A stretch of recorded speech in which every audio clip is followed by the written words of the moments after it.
That's my fancy picture. Wow, so it is bright up here. So hey guys, some of you know me fairly somewhat okay, and some of you don't know me at all.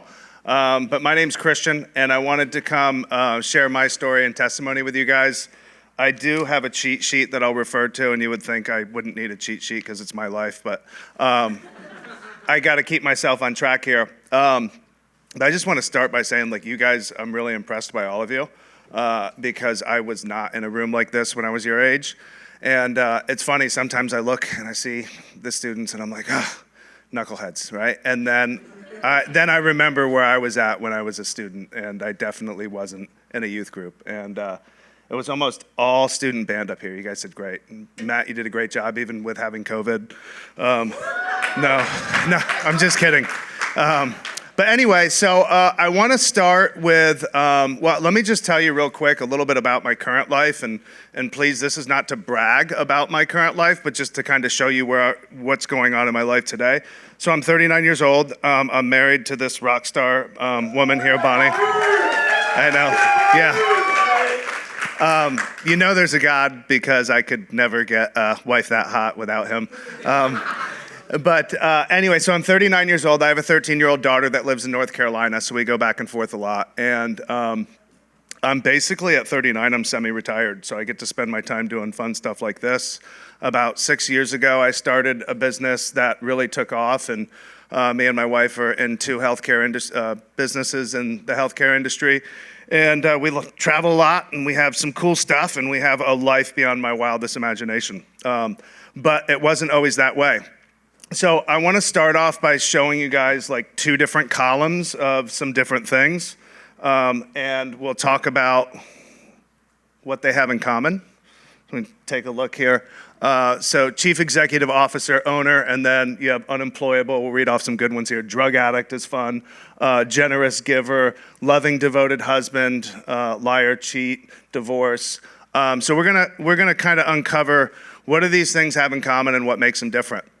And we'll talk about that through my story. So I was born here in Martin County.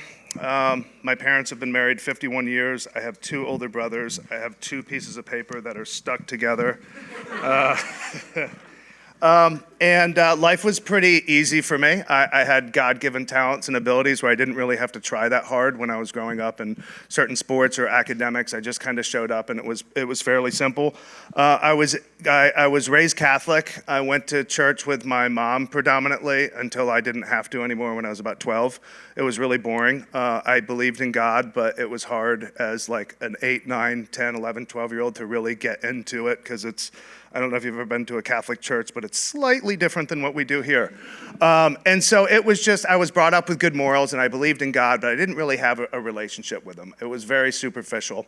And then, in middle school and high school, I'm sure like a lot of people, I had insecurities. I would do the compare and contrast game. I didn't really know where I fit in. I kind of fit in everywhere, but it was just I don't know. I was nervous a lot, anxious a lot.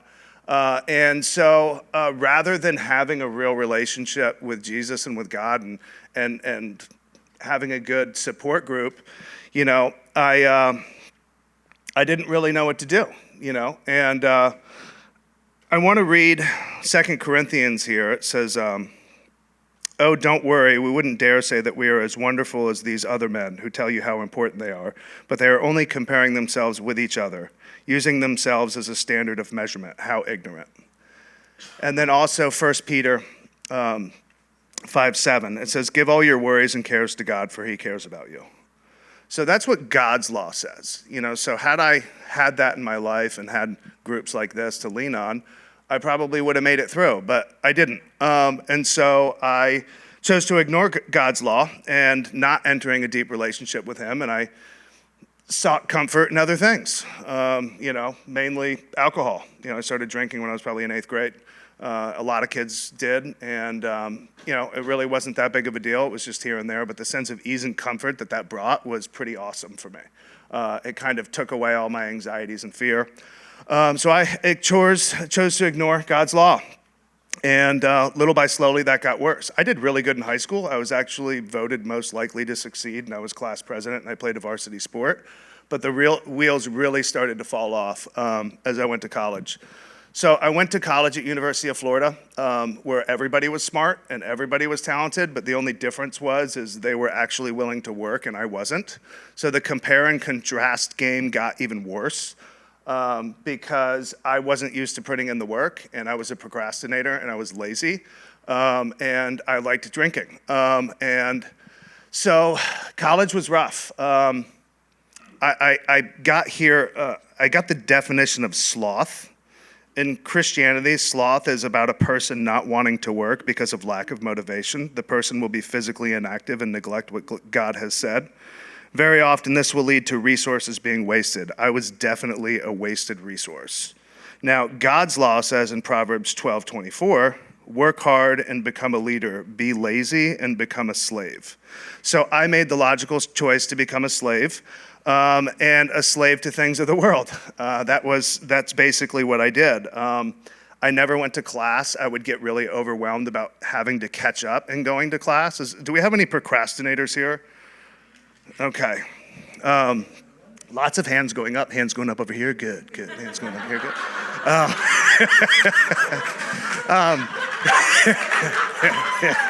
That was nobody in particular, by the way. Just throwing that out there. That was nobody in particular. So and so I didn't go to class, and then I would worry about not going to class and be like, oh, it's going to be so hard to catch up. And instead of just going and doing it, I would just not go more. I went into college with 39 college credits. We didn't have the fancy like Clark and the other one I was learning about today where you graduate high school with your master's basically.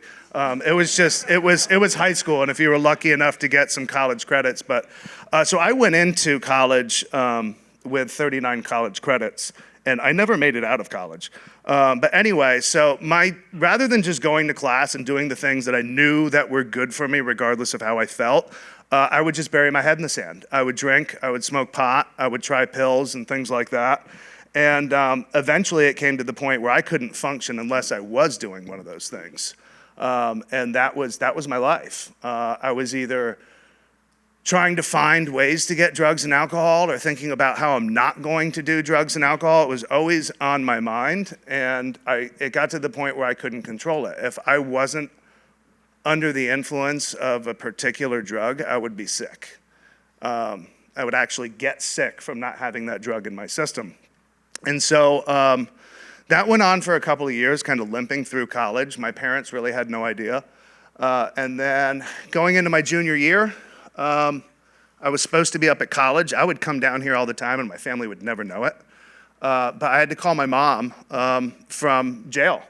I was arrested for trafficking narcotics. My habit was so bad that I would get drugs and sell those drugs so that I could pay for a little bit for myself or have a little bit left over. Boom, there it is, money shot.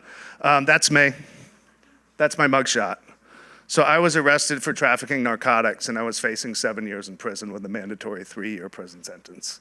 And I'd never been in trouble before. So I had to call my mom at 10:30 at night from the St. Lucie County Inn. It's a gated community out there off Rock Road. It's free to stay there, but you cannot check out when you want to. So anyway, I was in jail facing first-degree felony drug trafficking charges, and it was not a fun experience. So that's one of my mugshots. I hope your parents let you come back next week. So anyway, I was in really bad shape because they had me dead to rights. It was an undercover investigation. I actually sold to police officers, and the SWAT team came in and ripped me out of a vehicle through the window, wearing masks and having fun guns and things like that. And it was like crazy. But anyway, God gave me some grace and mercy. And the prosecutor, I was facing mandatory 3 years. You have to serve mandatory 3 years in prison, up to 15, and they were going for 7. The prosecutor got pregnant, and somebody else was assigned to the case. And that somebody else was the son of some people my parents knew really well. And they knew we were a good family, and they knew I was a good kid. I was just addicted to drugs. I wasn't Pablo Escobar, you know. And they were trying to make an example out of somebody. And the prosecutor, so the person who's supposed to be putting me in jail, went to the judge on my behalf and petitioned the judge to drop the mandatory minimums. I did six months in jail, and I did 4 years probation. And again, it was supposed to be mandatory of 3 to 15 years. So for all intents and purposes, I would just have gotten out of jail not that long ago. You would think that would have been my wake-up call, but it wasn't. I ignored the intervention that God placed on my behalf and again relied on myself. The years that followed were filled with disappointment, homelessness, depression, severe drug abuse, hurting my family, friends, and loved ones. So yeah, I kept going, and somehow I did not violate probation, even though that I would be on drugs when taking a drug test, and I would pass it somehow. I own a laboratory. That will not happen at my laboratory, by the way, so if I ever do any of your drug tests down the road, if you guys, we will catch you. But anyway, so I went to treatment. I went to drug and alcohol treatment 3 times in my life, most notably in North Florida when I was about 20 years old. I was 19 when I was arrested. I went to treatment in North Florida. I actually was feeling good. This was the second time I was in treatment, and I thought, I'm really going to give this a try. And a big thing of treatment is a spiritual program. They talk about drug and alcohol addiction as a spiritual malady.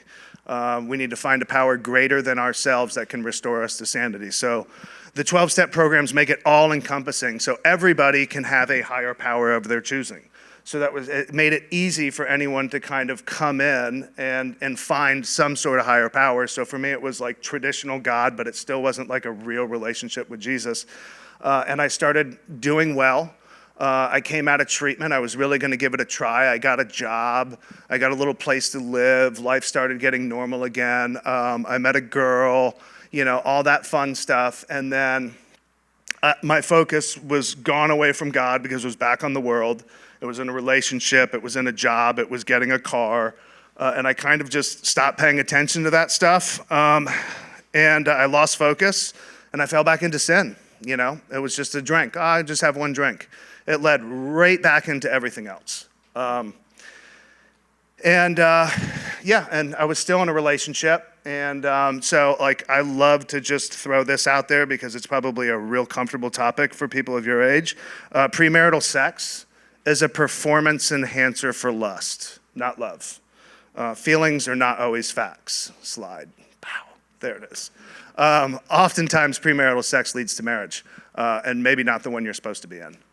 And so I wound up getting married while being a drug addict, and my ex-wife was not a drug addict, and I could never keep it together. I'd get jobs, lose jobs. We'd move from different places to places, get kicked out of places for not paying rent.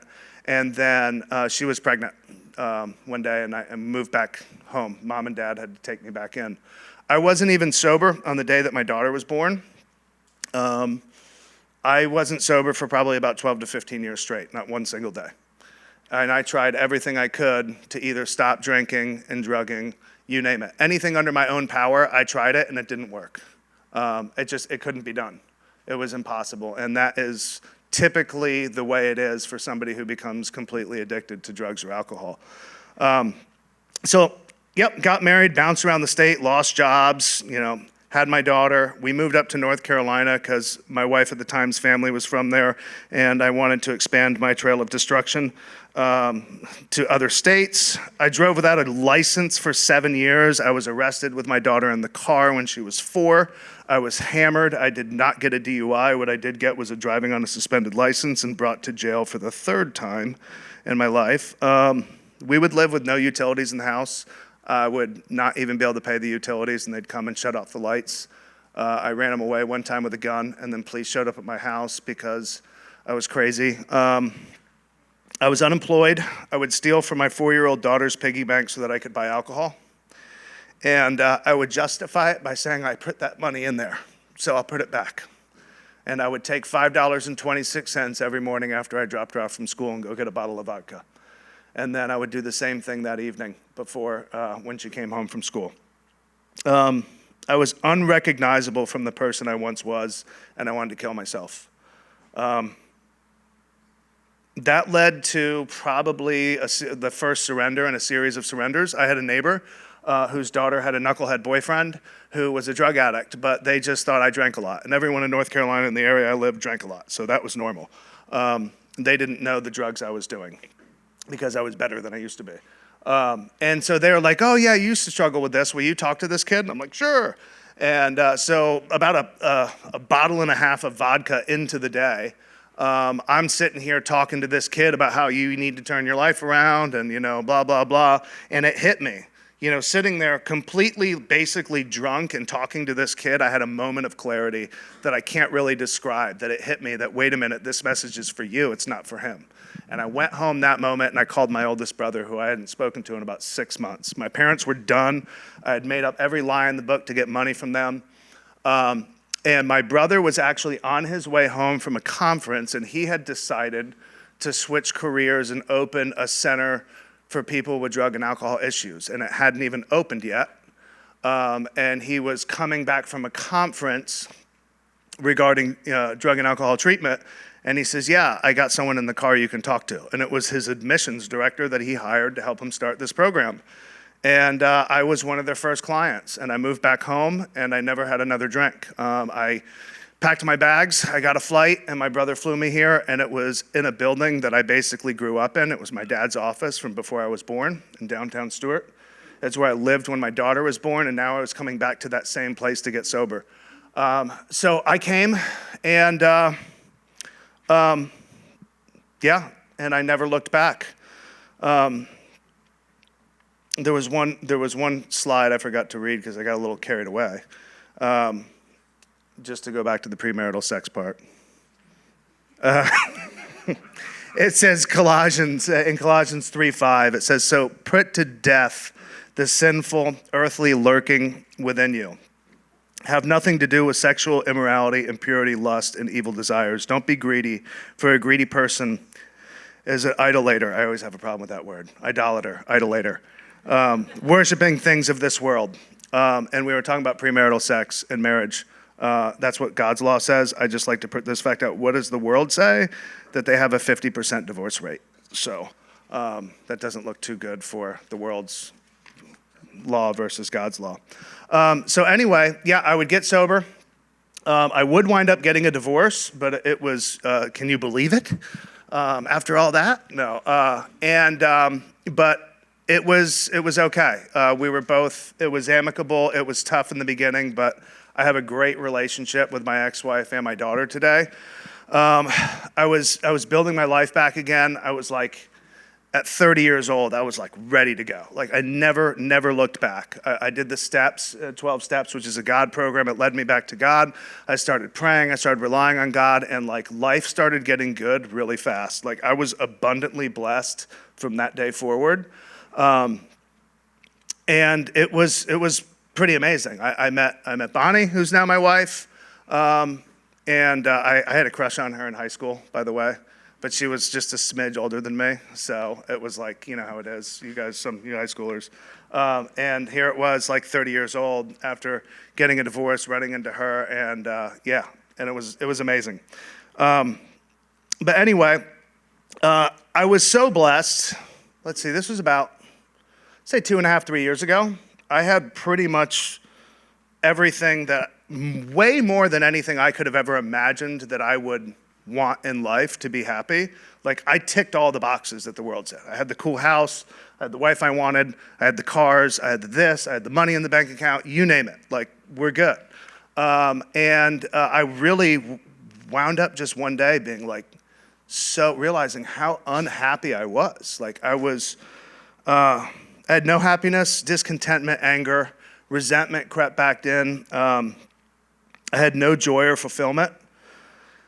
I had a perfect life, but I wanted to run away from all of it. I literally was ready to leave everything and disappear, completely disappear. And that was scary because I had achieved everything I thought I was supposed to achieve to be in a good spot, and I was miserable. So I want to read Ecclesiastes 2:9-11. It said, "So I became greater than all those who had lived in Jerusalem before me, and my wisdom never failed me. Anything I wanted, I would take. I denied myself no pleasure. I even found great pleasure in hard work, a reward for all my labors. But as I looked at everything I had worked so hard to accomplish, it was all so meaningless, like chasing the wind. There was nothing really worthwhile. The problem was, as I started taking credit for all the awesome things that I had done, and I lost focus on God yet again. And I couldn't figure out why I was so upset. But God will go through drastic measures to get your eyes back on him. You hear people say that our God is a jealous God. Well, in Exodus 34:14, it says, "You must worship no other gods, for the Lord, whose very name is jealous, is a God who's jealous about his relationship with you." And like I said, he'll go through drastic measures to get your eyes back on him. And this was kind of a real eye-opener for me because, again, my focus stopped from having a relationship with God now I was God. Look at all this greatness that I have created. And then I wondered why I was so unhappy. And that was the scariest thing in the world because I can understand being unhappy when I was a drug addict because my life was a mess. I'd been homeless, I had all this other things. So life sucks, you should feel bad, right? But my life was perfect and I still felt miserable. And that was way scarier than when I was in the position before. So what wound up happening is, me and my wife were really struggling because I was unhappy. I literally wanted to leave. Our relationship wasn't good. I hated the people that were working for me. I was just disgruntled all the time. And I didn't know what to do. And we had come to church here a handful of times. We had bounced around to different churches. The one I grew up in, we'd come here. I had a couple of guys in my life that I could depend on, that I would talk to. I was in therapy, but it never dawned on me. It's because I'm not in a relationship with God, And I just drove here. I didn't know where to go. I just showed up here and I walked into this building and I walked upstairs and the first person I saw there was Andy Brown. And he was like, "Hey, what's going on, buddy?" And he pulled the balloon animal out of his back pocket. And he made a rainbow out of it. He said, "It's going to be okay." No, that really wasn't what happened. He's like, "Hey, how can I help you?" And I literally, well, not literally, but I darn near vomited all over his desk. Because it was like, "Hey, what can we do for you?" And I was like, snot, tears, it was bad. And he was like, "Hey," he was like, okay. And so, it was, he was caught off guard. Literally, I walked in and he's like, "How can I help you?" And I just broke down like you would see in a movie. I literally had snot coming out of my face and could barely talk. And then Gordon, 4 minutes later, he comes walking in and he just stops there for a minute and he looks at Andy and he's like, "Okay, come on." And he brought me into his office and I told him what was going on. And, he was great. He was honest with me. He was straight with me about what I was doing with my life and what was going wrong and what I had done wrong. And, it was basically you have two choices. What direction do you want to go? And I jumped in. I jumped all in. This time I was like, okay, I get it. Okay. Because so many times I would get better, and then I'd have a backslide because I would, that sin would remove me from God and I wouldn't keep following that path. And I like to think of it as being on the down escalator. Has anyone tried to run up the down escalator? So there's more of you that have done this, be honest. You're in church. You can run fast, right? And you get to the top eventually, but as soon as you stop moving, you start going back down. And that's what would happen for me. My spiritual life and my spiritual growth would stop. And then I would start sliding back down. Because if you're not moving forward, you're not going to stay where you're at. The flesh is a beggar and a thief. And you will fall victim to sin, and that will separate you from God. That's basically the story of the Bible, right? And so I jumped in, and I was connected with life groups, and we were coming to church, and it just was it was an amazing experience, and it really transformed my life completely. And at the end of last year, I made a decision. I told a couple, I'm the CEO and managing partner of the laboratory in Fort Pierce, and I said, I don't want to do this anymore. I've been doing this for 6 years, and it's not worth the salary that I pay myself to do this, and I don't want to do it anymore. So, and the end of this year, I'm done. I'll still be here to help and run the company, but I'm not coming here every day and doing this. And I basically just have devote all my spare time to being with the church, working with students, and being of service anywhere I can. Because if I've been so abundantly blessed beyond anything I could imagine, who else is supposed to donate their time and help others? You know, if you can afford it, and you have the passion to do it, and you have the platform and the story, it's like sin not to. And so that's what I decided to do. And so, yeah, so here I am here, and I found purpose. That was the purpose I was looking for. So I put down here, and what is my purpose? It's for my weakness to be a testimony of his strength and greatness, for my testimony to be living proof of his existence and salvation, to be a testimony that everyone has purpose in God's eyes, even me, you know, all the bad that I've done, all the horrible, horrible things that I did in my life and decisions that I made. Yet he took all of that, all that craziness. And when I finally surrendered, he blended it into something much better than I ever would have imagined that I could do or pick on my own. And that is like the mystery of God, you know. I wouldn't change a thing because it's like the beauty out of ashes story. And it's irrefutable evidence to me, like I can't deny it. You know, and that's why I want to share about it, because by myself, I'm horrible. Like, I'm a horrible human being on my own. But with God, it's like a completely different person.